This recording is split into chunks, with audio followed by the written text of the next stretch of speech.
बिस्मिल्लाहिर्रहमानिर्रहीम। नाज़रीन किराम, अस्सलामु अलैकुम व रहमतुल्लाहि व बरकातुहू। कभी आपने ये सोचा है कि अल्लाह के कुछ बंदों की पहचान दुनिया पर किस तरह जाहिर होती है? वो कौन सा लम्हा होता है जब लोगों को ये एहसास होता है कि ये शख्सियत आम इंसानों जैसी नहीं बल्कि अल्लाह की खास रहमत और कुर्ब रखने वाली हस्ती है। तारीख़ इस्लाम में बहुत से ऐसे औलिया किराम गुजरे हैं जिनकी जिंदगियां बज़ाहिर सादा थीं, मगर उनके किरदार, उनकी तालीमात और उनकी करामात ने लाखों लोगों के दिलों को बदल कर रख दिया। आज हम एक ऐसी ही अजीम हस्ती का जिक्र करने जा रहे हैं जिनका नाम सुनते ही दिलों में अकीदत और मोहब्बत की कैफियत पैदा हो जाती है। ये वो बुजुर्ग हैं जिनके कलाम में हू की सदा आज भी आशिकाने हक के दिलों को गरमा देती है। जी हाँ, हम बात कर रहे हैं सुल्तानुल आरिफीन हजरत सखी सुल्तान बाहू रहमतुल्लाह अलैह की। हजरत सुल्तान बाहू रहमतुल्लाह अलैह ना सिर्फ एक अजीम सूफी बुजुर्ग थे, बल्कि आपका कलाम और आपकी तालीमात आज भी रूहानियत के रास्ते पर चलने वालों के लिए मशअल राह हैं। आपकी जिंदगी में बेशुमार ऐसे वाकयात पेश आए जिनसे लोगों को मालूम हुआ कि अल्लाह के वली किस कदर बुलंद मकाम रखते हैं। इन्हीं वाकयात में से एक वाकया ऐसा है जिसने दूर दूर तक लोगों को हैरान कर दिया और आपकी करामत का चर्चा हर तरफ फैल गया। हजरत सुल्तान बाहू रहमतुल्लाह अलैह की जिंदगी इंतहाई सादा थी। आप दुनियावी जाओ हशमत से बिल्कुल बेनियाज रहते थे। पंजाब की सरजमीन पर दरियाए चनाब के किनारे आप एक सादा दरवेश की तरह जिंदगी गुजारते और अपने हाथों से खेती बाड़ी करते। जो लोग पहली मर्तबा आपको देखते वो यही समझते कि ये एक आम किसान या दरवेश है, हालांकि हकीकत में आप एक बुलंद मर्तबा वलीउल्लाह थे जिनके दिल में अल्लाह की मोहब्बत का समंदर मौजूद था। इसी जमाने में एक शहर में एक ताजिर रहता था। वो अपने इलाके में खुशहाल और इज्जतदार समझा जाता था। उसका कारोबार बहुत अच्छा चल रहा था और उसके घर में हर किस्म की आसाइश मौजूद थी। अल्लाह ताला ने उसे एक बेटी अता फरमाई थी जिसे वो अपनी जान से भी ज्यादा अजीज रखता था। वो अपनी बेटी की हर ख्वाहिश पूरी करता और हमेशा ये दुआ करता कि उसकी जिंदगी खुशियों से भरी रहे।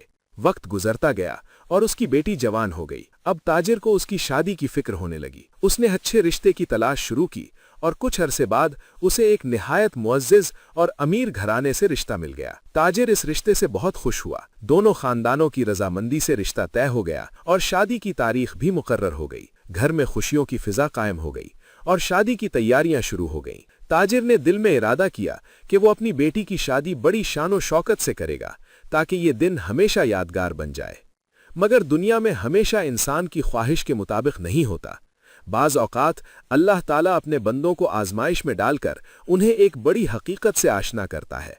एक दिन वो ताजिर अपने कारोबार के सिलसिले में दूसरे शहर जा रहा था। उसके पास कीमती सामान और खासी रकम भी थी। सफर तवील था और वो आहिस्ता आहिस्ता रास्ता तय कर रहा था। शाम का वक्त करीब आ रहा था और फिजा में खामोशी छाई हुई थी। अचानक रास्ते में चंद मुसल्लह डाकू नमूदार हुए और उन्होंने ताजिर को घेर लिया। ताजिर ने उन्हें बहुत समझाने की कोशिश की, मगर डाकुओं ने उसकी एक न सुनी। उन्होंने उसकी सारी रकम, सामान और कीमती अशिया छीन ली। यहां तक कि उसके पास जो थोड़ी बहुत जमा पूंजी थी वो भी ले गए। चंद लम्हों में उसकी बरसों की मेहनत और कमाई उसके हाथों से निकल गई। वो बेबसी के आलम में खड़ा रह गया। दिल में दुख और आंखों में आंसू लिए वो घर वापस लौट आया। इब्तिदा में उसने घर वालों को कुछ न बताया, मगर वक्त के साथ साथ हकीकत सबके सामने आ गई। अब उसके पास न कारोबार रहा और न आमदनी का कोई जरिया। जो घर पहले खुशियों और आसाइशों से भरा हुआ था, वहां अब परेशानी और फिक्र ने जगह बना ली। बाज औकात घर में खाने तक की कमी होने लगी। सबसे ज्यादा फिक्र ताजिर को अपनी बेटी की शादी की थी, क्योंकि जिस अमीर घराने में उसने रिश्ता तय किया था, अब उसे लगता था कि वो इस शादी के अखराजात बर्दाश्त नहीं कर सकेगा। इसी दौरान कर्ज देने वाले भी उसके दरवाजे पर आने लगे। हर रोज कोई न कोई अपना कर्ज मांगने आ जाता। ताजिर शदीद परेशानी और मायूसी में मुब्तला हो गया। एक दिन उसकी बीवी ने उसे मशवरा दिया कि वो अपने जानने वालों और दोस्तों से मदद तलब करे, शायद कोई उसकी मुश्किल आसान कर दे। ये बात सुनकर ताजिर ने सफर का इरादा किया और मदद की तलाश में निकल पड़ा।